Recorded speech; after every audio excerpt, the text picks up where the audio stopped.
Menteri Investasi sekaligus Kepala Badan Koordinasi Penanaman Modal Bahlil Lahadalia berjanji akan melakukan pendekatan humanis ke masyarakat Pulau Rempang, Galang Batam, Kepulauan Riau. Hal itu diungkapkannya seusai rapat koordinasi percepatan pengembangan investasi di Pulau Rempang pada Minggu 17 September 2023. Bahlil mengatakan ke depannya ia akan meminta aparat pengamanan menggunakan cara-cara yang humanis.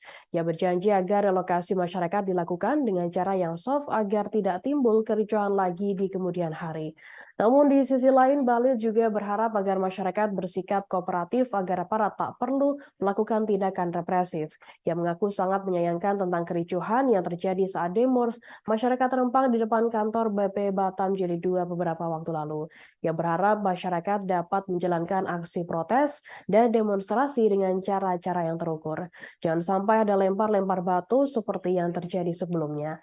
Sementara itu disinggung soal proyek Rempang Eco City yang dinilai tergesa-gesa, Bahlil membantahnya. Menurutnya investasi tidak sama seperti menanam pohon yang dibiarkan saja bisa tumbuh. Dalam hal ini pihaknya berkompetisi bagaimana bisa merebut investasi sehingga bisa menciptakan lapangan kerja. Yang menjelaskan negara tujuan foreign Trade Direct Investment terbesar di ASEAN saat ini diraih oleh negara Singapura di posisi pertama. Sementara itu Indonesia dengan luas wilayah lebih besar justru berada di posisi kedua. Untuk itu Bahlil menegaskan perebutan proyek investasi asing ini butuh kecepatan dan ketepatan. Jika terlalu lama investor enggan menunggu terlalu lama. Namun di sisi lain pihaknya juga harus menghargai masyarakat Pulau Rempang yang sudah menghuni kawasan tersebut bertahun-tahun.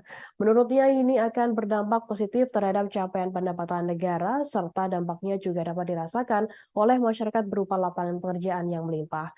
Apabila proyek ini terlepas, maka potensi pencapaian PAD dan penciptaan lapangan pekerjaan akan hilang.